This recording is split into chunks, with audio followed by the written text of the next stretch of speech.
Hey guys, what's up? With Toyota V. So andito tayo sa Malayan, Cabuyao. Shoutout sa mga taga Malayan, sa mga pumapasok dito sa Malayan. Mapua, it's a Mapua Institute. So once again, we're here with the V. So giving you insights about dun sa mga claim ni DTI at saka ni service campaign ni Toyota. Sa mga nirepost, nakita nyo na, di ba?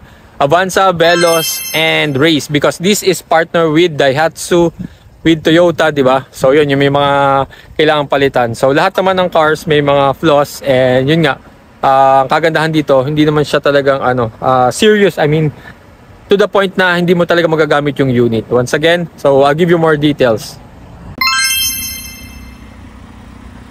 Alright, hey guys, what's up? Toyota Veloz 2022, yung unit natin. So ayan guys, so hot topic, katanungan ngayon is regarding the service campaign ng Toyota and yung nilabasin ng DTI. So affected yung Avanza, Veloz, and then Race. So unang-una makakatanggap kayo ng either mail or do sa inyong My Toyota app. So pakita ko sa inyo sa Toyota app paano siya makita. And pangalawa, dun nga makaka-receive kayo ng mail na galing sa kanila na affected kayo. Sa case natin, June 2022 to, so hindi to affected ng service campaign. And gaya ng sinabi ko, makikita nyo sa Toyota app. Pwede kayo magpunta sa inyong ahente and dun sa service advisor para malaman. And next, may piyasa na ba? Wala pa. So maghihintay tayo. So guys, safe siya. Even though sinabi yung brake front disc na caliper yung may problema, and dito sa right side na impact beam. So hindi naman siya sinabi na delikado talaga. Insufficient yung sa welding na might during the impact magkaroon ng cost na dapat talaga ano ba yung kanyang purpose. So sa caliper wala din sinabi, pero ayun nga, details are here.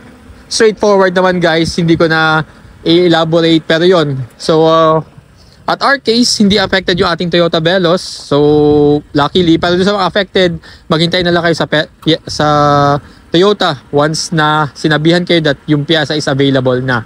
Because papalitan naman nila yan free. Well, of course, it will take some time talaga and maaabala kayo. But then once again, yung safety kasi na ang tinutukoy natin dito. So ayun.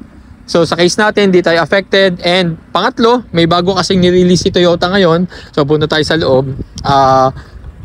Yung atin daw meter panel dito sa sasakyan natin. So ayan. So yung dashboard dito, yung meter, pwede daw may PCB dyan na something di properly na solder. So ayan, that might have caused na pag lumulubak or something, baka biglang ma-disorient kayo, may hindi gumana dyan or mag-reboot. So yun guys, lahat naman to straightforward, dun nakasabi. Tanong nyo na lang sa service advisor guys. So wag sa ahente. Pwede din sa ahente pero dun na kayo sa service advisor kasi much technical siya para diretso na. Okay? So ano ba? Sa case ko naman, wala naman tayong kine-claim except itong cowl cover. So sa mga previous vlog ko, naka-claim na ako ng replacement dito. So ito, the second time, papaltan to. Kasi nung pinaltan to, nakaangat pa rin. So yun, i-claim ko na lang daw. So that's the first claim na nakuha ko. And pangalawa, nagkaroon ako dati kasi ng issue sa rear shock dito sa side na to. So free yun, under warranty, pati yung cowl cover. Pinaltan naman siya ng Toyota. So yun guys, that's the two things na in-claim natin under warranty. So no issues naman. Alright, other than that, yun guys, so pretty much straightforward. Pagbasa na lang kayo, marami naman nag-repost na. So yun, shinare ko lang din yung mga insights regarding the Veloz. So far, wala naman ako nag-i-issue except yung windshield na nabasag. So kung makikita nyo naman guys, talagang flat na flat yung windshield natin oh. Baka mapataan nga lang to ng mangga, crack na agad eh. Pero yun, so once again guys, yun lang, yun yung mga naging dito, issue sa Veloz, except yung sa atin hindi kasama ng service campaign because June 2022 production. So yung sa meter dashboard between April, may specific dates during 2022 dun daw affected. And yung dito naman sa front disc caliper at saka sa right side beam, so may binanggitin na dates. So yun lang guys, so far all good.